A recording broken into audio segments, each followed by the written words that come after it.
So hello everyone, I'm Rohit Dhawan. I head up engineering at Viki. I'm going to talk to you just for kind of a few minutes about telling you about what Viki is, what we do, and spend some time just kind of on a historical perspective of how our technology evolved, kind of starting in 2008 to where we are now.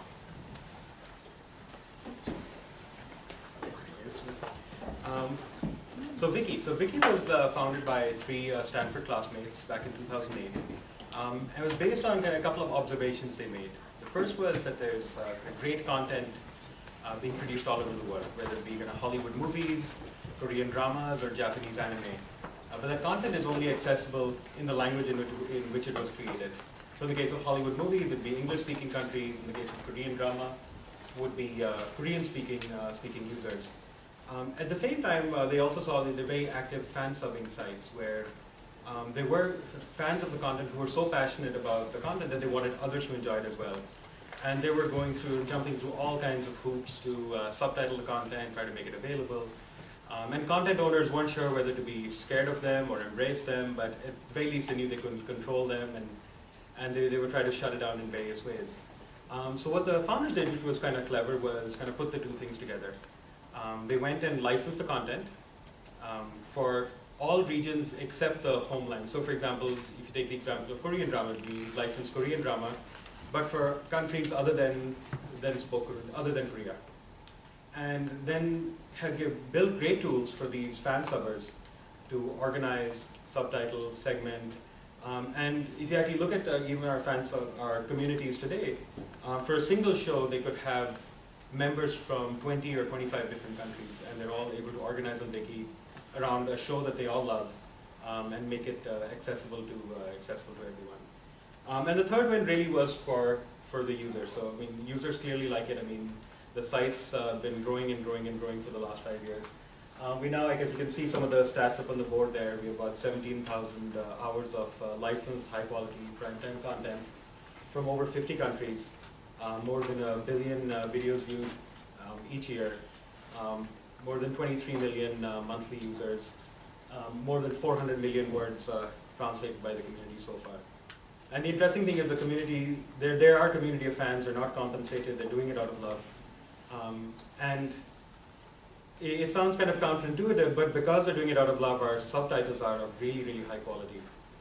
Because when you pay for something, people are just trying to get the job done and make the money and move on. But in our case, we see our community arguing about little commas here and there, making sure all the naming is perfect, all the characters are always named correctly. So you'll generally hear that Viki has the best subtitles for the shows we have. So that's kind of tagline. So that's now the tagline kind of makes sense for global TV powered by fans. So best way to start a historical perspective is from the beginning. So like I mentioned, these are the three co-founders back in 2008. Good afternoon. Stanford Business School. Well, a bit about myself. So my name is Jose Manuel. No, I think we're getting lead for Name, so I sorted it from that like this. I work as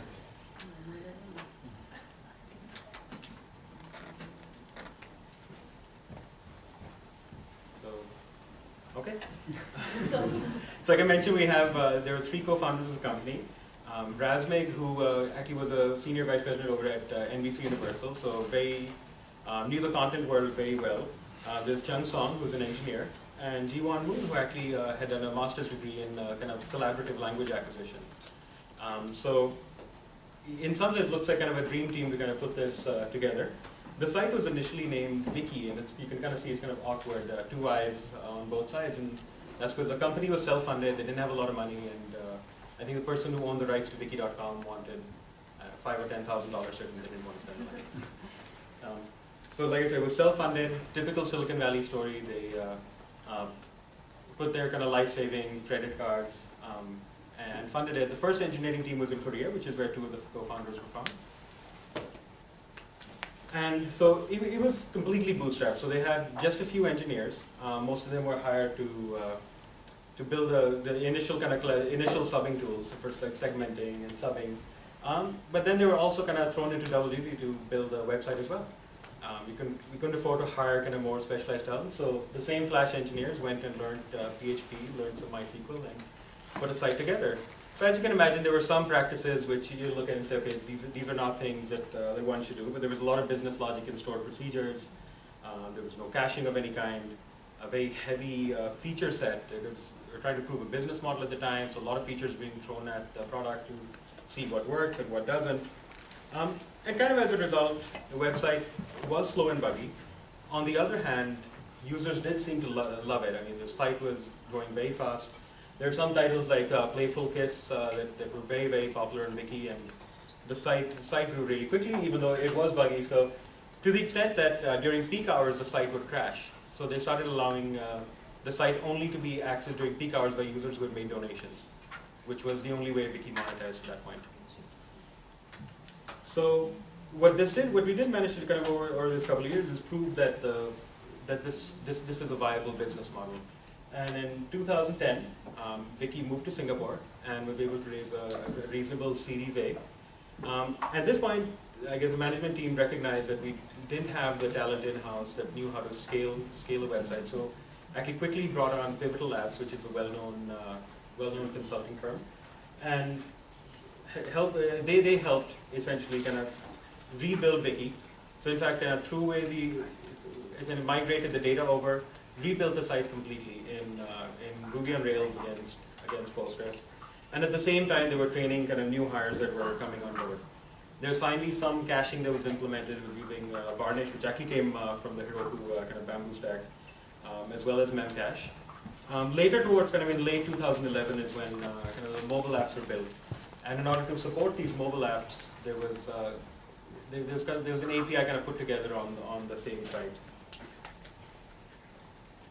So the site continued to grow very, very rapidly. By kind of mid-2012, I think it's already approaching kind of double-digit millions of users. Our mobile apps were growing at more than twice the rate of the website. There are many, many partners. We had deep partnership with Samsung and others, and there were so many partner apps and integrations, and traffic was growing. However, we did have this plain, and I don't put on because it's just a plain vanilla kind of Ruby on Rails app running against Postgres. Which was also a single point of failure, getting bogged down with more and more features. And I mean, you could see many, many requests taking more than 150 milliseconds. One of the reasons kind of requests started becoming more expensive was a thing called holdbacks, which content owners are saying when you license our content, you can play it, say, on web, but not on mobile, or on Samsung devices, but no other mobile devices. And so in order to enable this logic, there was logic built into many, many different API calls. And since it was done kind of as an afterthought, every feature ended up slowing down the site more, slowing down the API more. And with the single point of failure, it meant that if the website went down, all the mobile apps, all the partner apps, everything kind of went down all at once. So we hit this point kind of around, say, September of 2012. We decided to rewrite yet again. And this is the Viki we have now, which I call kind of Viki 3.0. So first of all, we decided to go API first. So where before kind of the website was going directly to the database, there was some amount of kind of API calls to enable mobile and so on. Said, okay, we're going to go API first. Have a dedicated team who's passionate about performance, passionate about scale, who'll expose an API that now clients like the website or mobile apps can focus on the user experience and not have to worry about, okay, if I make that call, does it take 100 milliseconds or 50 and trying to balance that. It's all handled by the platform team, and now they can focus on what their core experience is, delighting the user. We were kind of went the extra step, and our API is actually a public API. And in fact, we have no hidden API at all. We use the same website that we publish on our site that external developers can use to build apps on the Viki platform. It's the same documentation, same API that we use internally as well.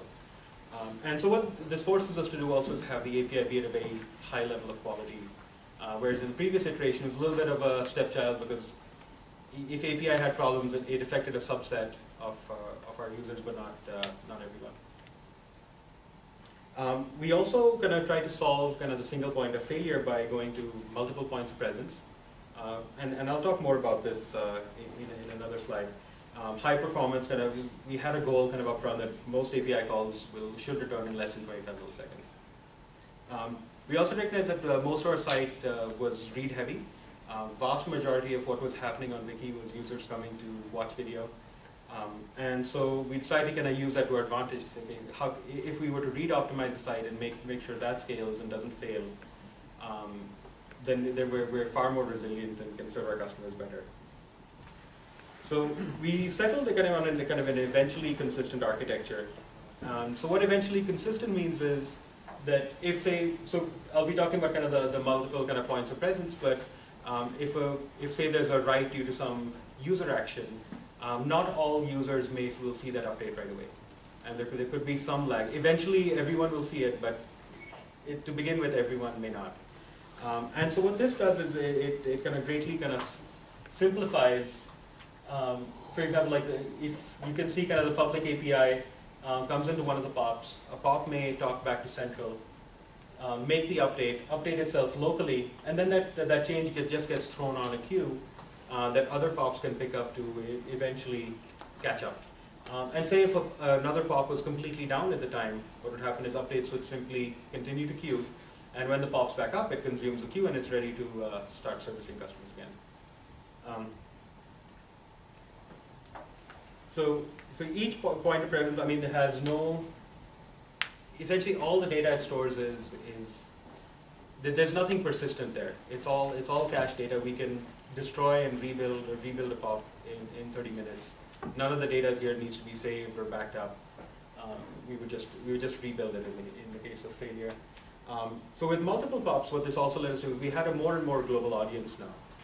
So before we were in Heroku, our servers were in US East, but this meant that customers in Asia got relatively poor performance because they had to make the hop kind of all the way across the ocean. Now, in fact, we have 4 POPs: US East, US West, France, and Singapore, to give kind of reasonably global coverage. So if you were in Malaysia, you would hit the Singapore POP, or if you were in Toronto, you would hit the US East POP. And we can more or less bring up a new POP if we have the machines within 30 to 40 minutes. But this amount of coverage seems to work well for us for now. We use latency-based routing for users to get to. So actually, Amazon Route 53, actually, that's our favorite AWS service.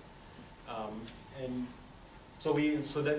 what it also supports is failover. So if a POP does fail, clients from that region will go to the next closest POP. Like I said, high performance was very, very important to us when we did this rebuild. So the first is network time, which I kind of touched on. All API requests will go to the nearest POP. I think I mentioned our website is also remotable. Our mobile apps, no matter where in the world you are, from whichever client you'll connect to the closest functional POP at the time. The way we made our API fast was by pre-computing everything. And so as before, like I talked about kind of holdbacks and having to go through certain set of rules, now we actually just pre-compute literally everything for every combination. It's more or less all stored in Redis. And so most API calls end up being some amount of set operations in Redis and a return. We make heavy use of caching. There are multiple layers of cache all the way from, I guess you look at the previous slide, you can kind of see the API proxy at the top. And what the API proxy can do is every API call, so the API calls are actually handled by multiple backend services. But what you can program on the API proxy is saying here, okay, here's the API call, and here are the request parameters in which the cache varies. And so the API proxy will simply respect the cache headers and cache it right at the edge. So greater than 80% of our API calls are simply returned from cache right at the API proxy level without even hitting lower layers to do the computation or even coming back to central, assuming it's not cached here. Render time, again, I mean, our API, we built our API first with our clients in mind, which we felt would be pretty representative of what partners would want to do. We did have a web app, mobile app, connected TV, so it was optimized around those, and I think we've come up with a pretty nice set. I would encourage some of you who are interested to check out our API, and the link was in an earlier slide. So I kind of went through all of this, kind of just some key takeaways. Like we kind of come across as engineers, and you kind of see pushback from management as to why you're rewriting so often. And what I want to kind of get back to is saying, you know, it's normal for an architecture. An architecture does have a certain lifespan. It was built for a certain use case. If you try to build well beyond it, I mean, if in the first iteration, for example, they simply didn't have the money to hire, to build a team that could do it. And if the team tried to do it for an app that wanted to scale to 100 million users, they would have spent 2 years doing it and run out of money anyway. So a lot of times decisions are made kind of pragmatically, and it's fine. So in our case, kind of each architecture seemed to last about 2 years, or maybe a little less. I want to say probably closer to 18 months, and that's fine. You do need buy-in from management. I think at Viki we were lucky to have even kind of the non-technical management who got it, and they were willing to say, okay, we'll put kind of new features on hold for 4 months so you can get something more revolutionary off the ground. So we're not kind of creaking forward, but we can make big leaps forward. It's important to have no technology religion. You kind of saw we went from kind of a PHP MySQL to Ruby on Rails Postgres to actually now our new stack has a number of different languages represented. So our platform is mostly written in Go and Node.js. Our website is Rails with no active record. Android's in Java. Our iOS app is Objective-C, and we really don't care. I mean, one of the things that that's part of our culture at Viki is engineers don't have to justify necessarily why they want to use a certain technology, but we kind of flip it around and ask other engineers to prove to them why they shouldn't do it that way. And so this enables people to say, okay, I think Go is a great language for system programming, and they don't have to justify, but someone else would have to come and say, oh, this is why you shouldn't use this, and prove that. So it makes sure everyone keeps learning, you're having fun, and you definitely learn some new tricks along the way. And I kind of cover the learning, but definitely kind of be humble. I think Viki 3.0 is kind of during my tenure at Viki, and it's possible that kind of we'll get towards a Viki 4.0, and people will look back at what we made and say that was crap. And knowing that that'll be kind of said about your architecture eventually should make it more forgiving of kind of what happened before you, because there are usually good reasons for why things happen the way they did. So kind of where are we headed? So that's kind of where we are now. So Viki's definitely headed down a path to be much more social. So like I said, currently we're kind of read optimized. We're very focused on kind of the individual user experience. We are social when it comes to communities that are subtitling our content, but we're not so social when it comes to connecting like-minded users together. And we'll definitely see a lot more of that coming. And kind of on the flip side of that, also being a lot more personalized, and this will come in the form of tailored recommendations, kind of trying to kind of gauge your interest. And we will actually use a variety of social signals also to help us with this. So we, especially with the kind of content we have, since it might be US user trying to watch Korean drama, you don't have kind of this instant recognition. So social signals about, oh, my friend saw this Taiwanese drama and loved it, it's something that might also prod me to do the same. Huge growth in content. So this is something we definitely, I mean, content is always king, and we'll continue to kind of acquire more and more content, but we're looking to do it at a much faster rate now.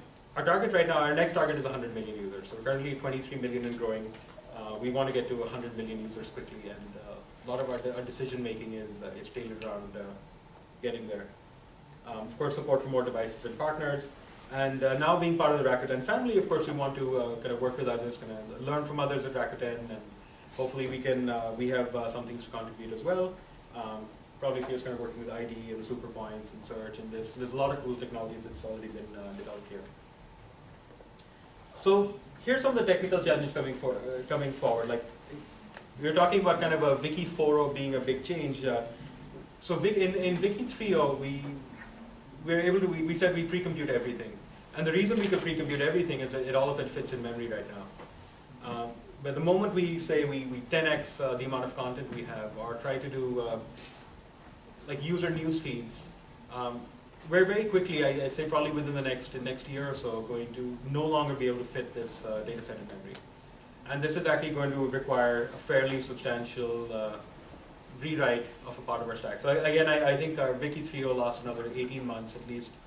Parts of it will have to be completely revamped. We'll have to do some amount of data partitioning or sharding, and we're not exactly sure how we're going to do it yet, but we know we have to do it. It's coming. So we know sometime over the next 12 to 18 months, this is something we'll have to solve. I talked about search. Of course, we have, like I said, we represent over 160 languages. Doing search, and we currently support kind of basic search in Romanic languages, but This is another area we'll probably look to Rakuten and say, how can I do support many, many languages? How can I do kind of send it like a complete auto completion and so on. Recommendations is something we see as key, especially for content like ours that's not recognizable. We almost feel that if a user went to search that we failed somehow. Because a user wouldn't know what to look for. Unless you really know exactly what show you came for, which is not typical for example, our largest market in Saudi Arabia, the most popular content is Korean movies. And I don't know how one of them would know what movie to search for, but we know they love it. So having that level of insight means it's incumbent upon us to make great recommendations about content people like, because they don't know the content beforehand. Bringing on new content, of course, means a lot more content owners, a lot more content coming on. I mean, it's an area which is a pain point for us right now. A lot of the steps are still manual. How you get content from content owners, making sure the encoding formats are correct, making sure you have all the right metadata. This is another area we'll go into. Analytics and insights, like I talked about, kind of one of the insights being that like, Korean movies does well in Saudi Arabia. But just like I talked about users not being able to recognize that content, in some sense we need to be able to now predict what kind of content will do well where. So we do need to be able to kind of feedback to our business development teams. You know, I know this kind of content works here, and if you acquire this show for this region, this is how much money we can make for us as well as the content owner. I mean, by Rakuten standards, we're small. We currently have about kind of 2 billion data points we collect every month that we can use.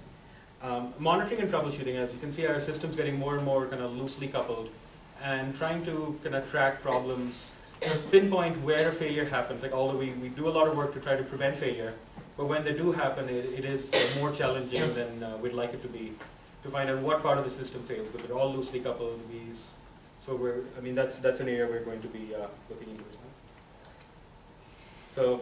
So why is there a picture of a cat here? So a couple of young engineers on my data team said that if you put a picture of a cat, like cute cats, it puts everyone in a good mood for what you're going to say next. And really, it's just we need help. We have hard problems, a number of which we haven't solved before, but many of you may have. I mean, if there's, I gave you some kind of flavor of what kind of challenges we face. If there's something at Rakuten you're working on, you feel could help, or if there's something we've done that you feel could help your department, I mean, we'd love to hear from you. My kind of email address is up there. We are participating in the kind of Rakuten experience program and other programs. People want to come over for short stints and work on some of these challenging problems with us. So the email address is there. Feel free to reach out to me directly. And that's all I have. Is there any questions I can answer? And while you ask some questions, I'm going to put up so this is kind of a mashup that a couple of our engineers did over one weekend, kind of with Google Maps. It just shows this actually in real time. It's showing a sampling of actual videos being watched by users right now.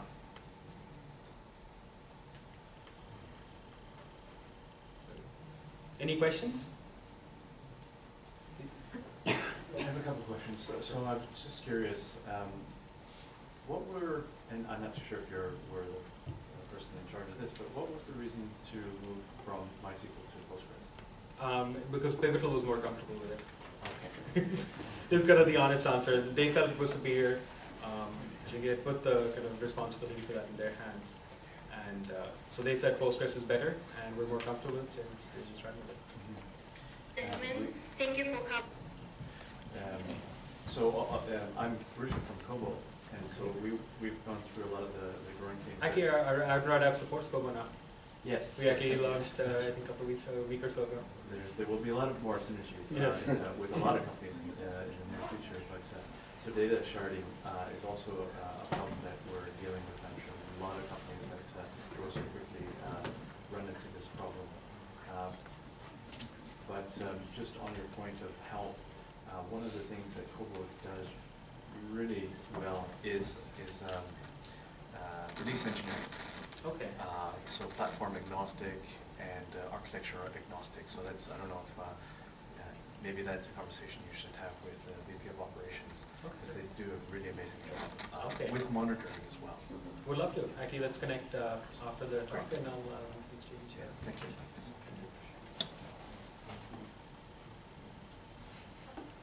Eat too much into your hand. No problem.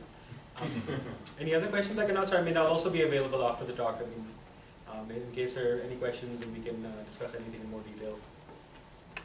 So it's good to be talking in the family. It's like we don't have to hold anything back. So, He doesn't like what I'm saying. Okay, thank you. Okay. Good afternoon, everyone. My name is Jordi Miró. I'm CTO at Rakuten. And why I chose to talk Smart TV development? Mainly because it's our best platform. It's the platform bringing more revenues to us, and it's a nightmare. It's a nightmare because it's a young ecosystem, and it feels like developing for the mobile industry in the year 2000. And I'll go through. First of all, who we are. Viki TV, we were founded in 2009, but the service launched in 2011 when I joined the company. We're based in Barcelona, in Spain, close to the sea, so it's wonderful. We're 65 people, 10 nationalities. And what we do, we have premium TVOD, transactional video on demand, or subscription video on demand. And we are multi-platform. We have a website that I would close if I could. Smart TVs, tablets, consoles, anything that can get video streamed with DRM, we'll try to be there. Who do we work with? 6 biggest studios in Hollywood, smaller studios in the countries where we are present, Spain and UK. Hardware manufacturers, biggest ones, Samsung, LG, Philips, Panasonic, Apple, any kind of Android device, Xbox, Sharp, Sony, PlayStation, Nintendo. Those are the biggest ones. We're working also with the smaller ones that have a big percentage in local countries. In Spain, there are a couple of local firms that have, in certain regions, good penetration, so we're working with them. We're already working with a couple of set-top box really popular in the UK, and we will do the same all over the world.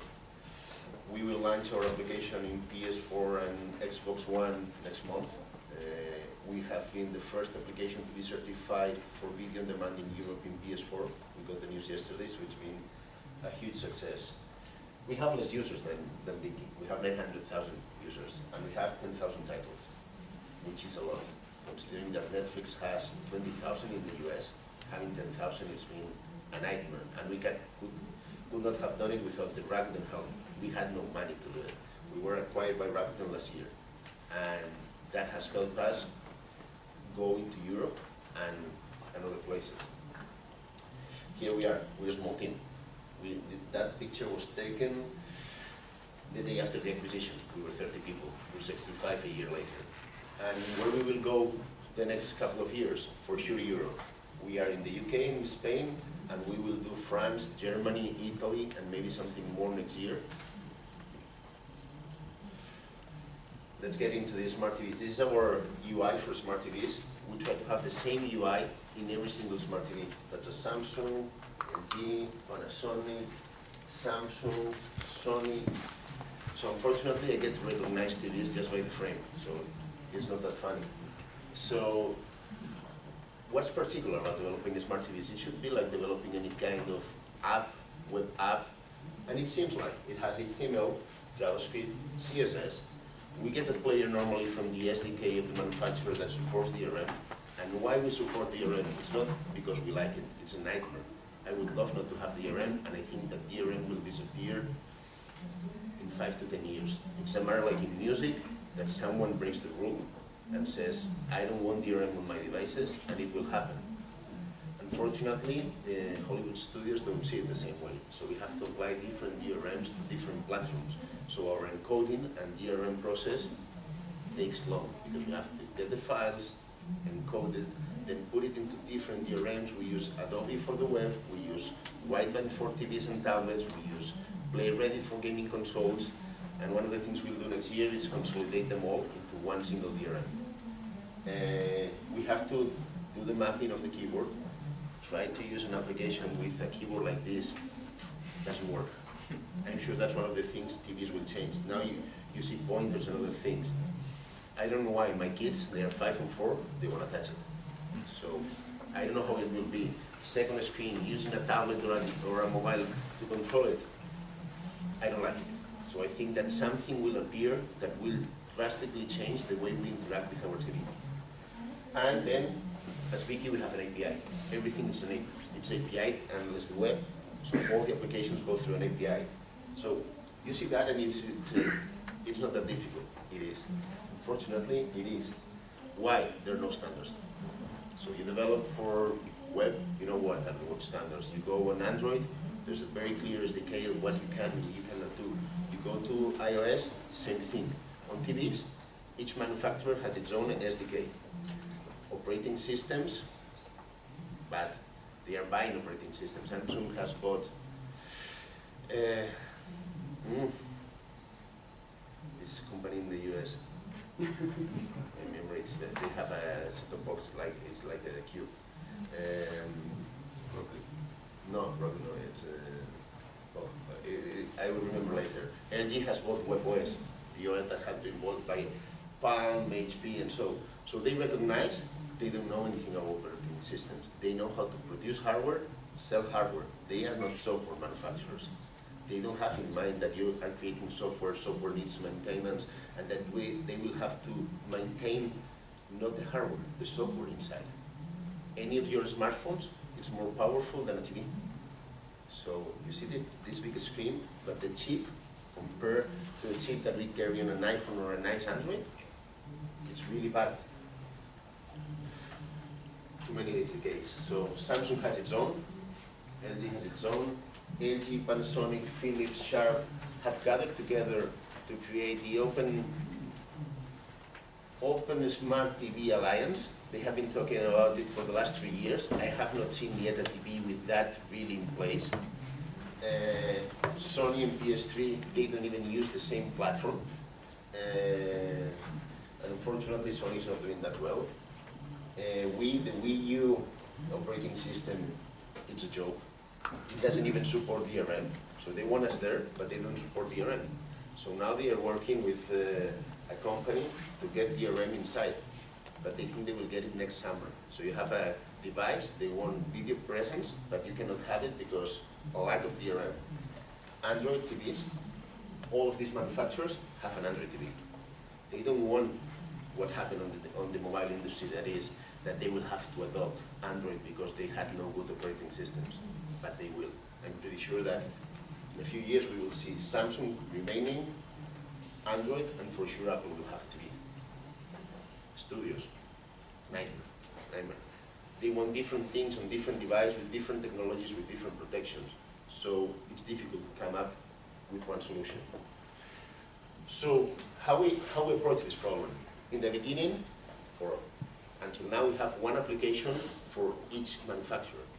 So you want to change one button, and you have to change it in 7 different applications. Doesn't work. So we've learned after 3 years to solve this problem, or we think we have found a way to solve it. We need to reduce the development cost, the maintenance cost, and the time, because each year they change the SDK. And normally it's not compatible. So I have to change the application, make it compatible with previous years, and they only allow me to maintain the last 3 years. So 2010 we cannot maintain it, but also I have to maintain 2014. So we came to a place that said we have a generic app. We have to find a way to create one app and be capable of building for the different manufacturers.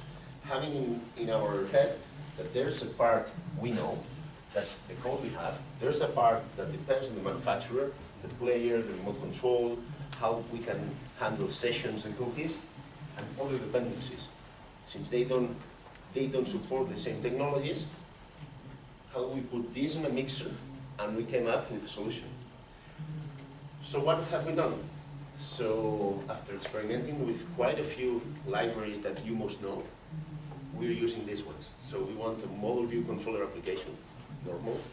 We want to be able to load the scripts on a way that the application is not frozen, since we don't have much computing on the TVs.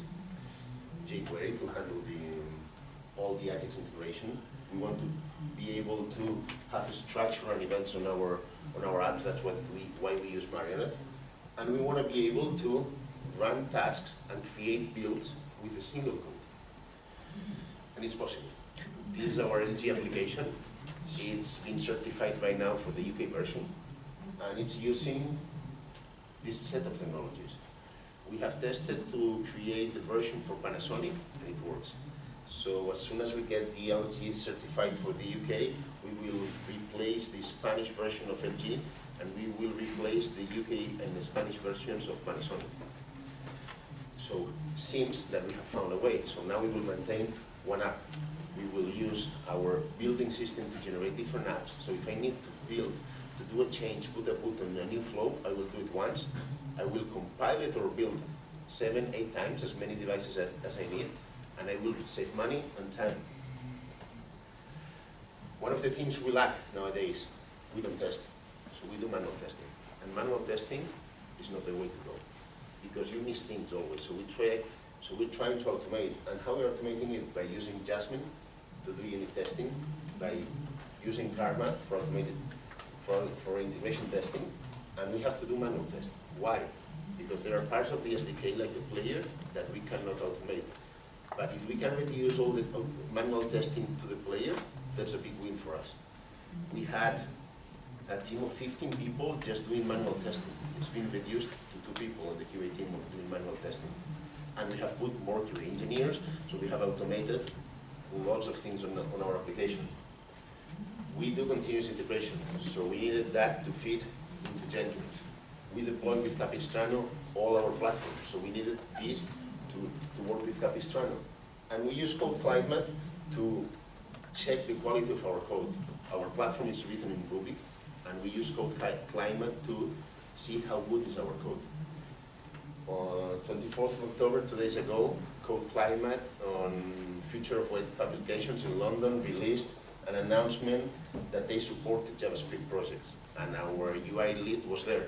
So he sent me an email, could you check if we can use it for the generic app application? We tried it, and it works. So the team had a list of places where they needed to solve, where the code was not good enough. So this will also help us improve the quality of the code we produce. And that is all. This is Barcelona. This is where we are. This is the mountain on top of Barcelona. Those 2 towers. Around here, it's our office, 1 block away from the beach. If you want to come for an exchange, we have nowadays 1 engineer from Japan working with us. You want to transfer there, you have my contact. So we all want the same. So any questions?